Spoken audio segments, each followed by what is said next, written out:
Baik, Assalamualaikum warahmatullahi wabarakatuh. Perkenalkan, nama Ana Zikri. Di sini Ana akan menjelaskan tugas konten dari mata kuliah evaluasi proyek dengan dosen pengampu Ustazah Neningsih. Baik, untuk penjelasan yang pertama yaitu mengenai konsep time value of money.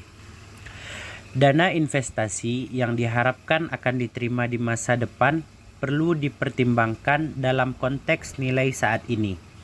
Artinya, meskipun investasi dilakukan sekarang, pengembalian atau keuntungan dari investasi tersebut baru akan diterima di masa mendatang.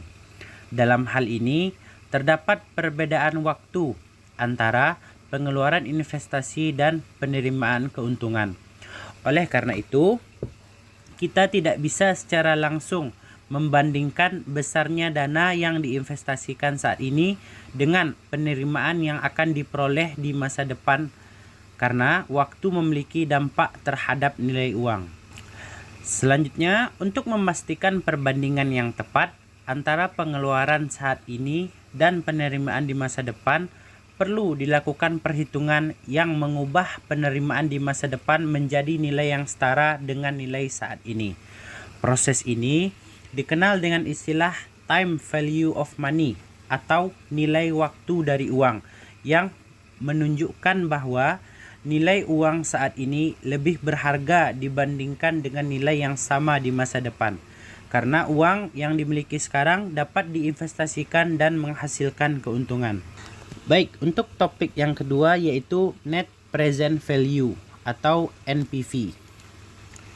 NPV adalah perbedaan antara biaya dan pendapatan yang telah disesuaikan menggunakan Social Opportunity Cost of Capital sebagai faktor diskon.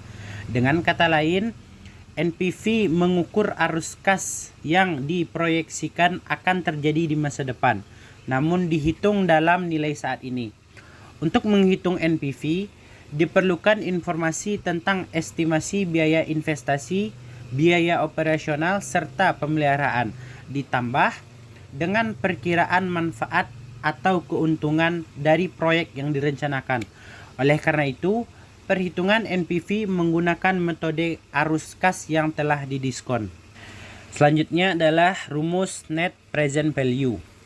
Rumusnya adalah NPV sama dengan RT per dalam kurung 1 ditambah R tutup kurung kuadrat dikurang C0. Keterangannya, NPV yaitu Net Present Value dalam kurung nilai bersih sekarang. Selanjutnya yaitu RT yaitu arus kas bersih pada periode ke T, keuntungan dalam kurung keuntungan yang dihasilkan. Selanjutnya R yaitu tingkat diskonto atau tingkat pengembalian yang diharapkan. Selanjutnya T yaitu periode waktu. Selanjutnya N yaitu jumlah total periode waktu, jumlah tahun atau periode. Yang terakhir yaitu C0 yaitu investasi awal dalam kurung arus kas keluar pada periode ke-0. Baik, topik selanjutnya yaitu Internal Rate of Return atau dalam kurung IRR. Internal Rate of Return atau IRR adalah indikator efisiensi suatu investasi. Sebuah proyek atau investasi dianggap layak dijalankan jika tingkat pengembaliannya lebih tinggi dibandingkan dengan tingkat pengembalian alternatif lain seperti bunga deposito bank, reksadana, dan lain-lainnya. IRR digunakan sebagai alat penentu apakah investasi akan dilaksanakan atau tidak.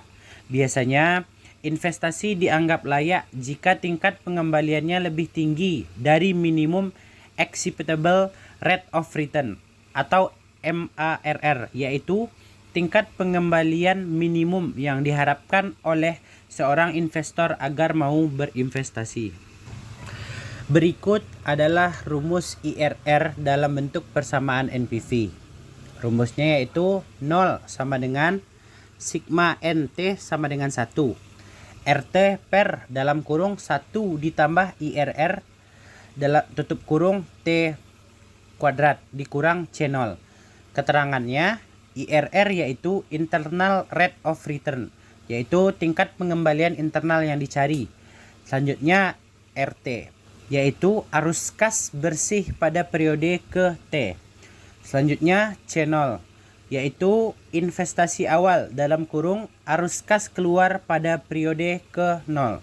Selanjutnya T, yaitu periode waktu. Dan yang terakhir yaitu N, yaitu jumlah total periode dihitung per tahunnya. Baik, untuk topik yang terakhir yaitu tentang return of investment atau disingkat ROI. Return of investment atau dalam kurung ROI adalah rasio profitabilitas yang mengukur kemampuan perusahaan untuk menghasilkan keuntungan dari total dana yang diinvestasikan dalam aset operasionalnya.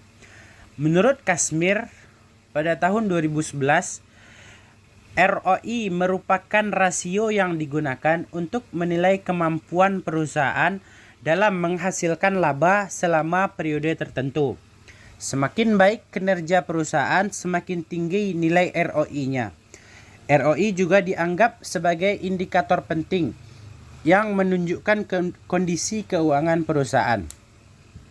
Sartono pada tahun 2010 menambahkan bahwa ROI juga dikenal sebagai return of total asset, yaitu mengukur kemampuan perusahaan dalam memanfaatkan semua asetnya untuk menghasilkan keuntungan. Untuk rumus mencari return of investment atau ROI secara umum adalah sebagai berikut, yaitu ROI sama dengan keuntungan bersih per biaya investasi dikali 100%, atau dalam bentuk yang lebih rinci yaitu ROI sama dengan total pendapatan dikurang biaya investasi per biaya investasi dikali 100%. Keterangannya yaitu keuntungan bersih sama dengan total pendapatan atau laba bersih yang diperoleh dari investasi dikurangi biaya yang terkait. Yang kedua, biaya investasi, yaitu total biaya yang dikeluarkan untuk melakukan investasi. Dan yang terakhir, hasilnya dikalikan 100% untuk mendapatkan ROI dalam bentuk persentase. Baik, mungkin itu yang dapat Ana sampaikan. Kalau ada kata-kata Ana yang salah mohon dimaafkan. Terima kasih semuanya, dan akhir kata Ana akhiri dengan Assalamualaikum warahmatullahi wabarakatuh.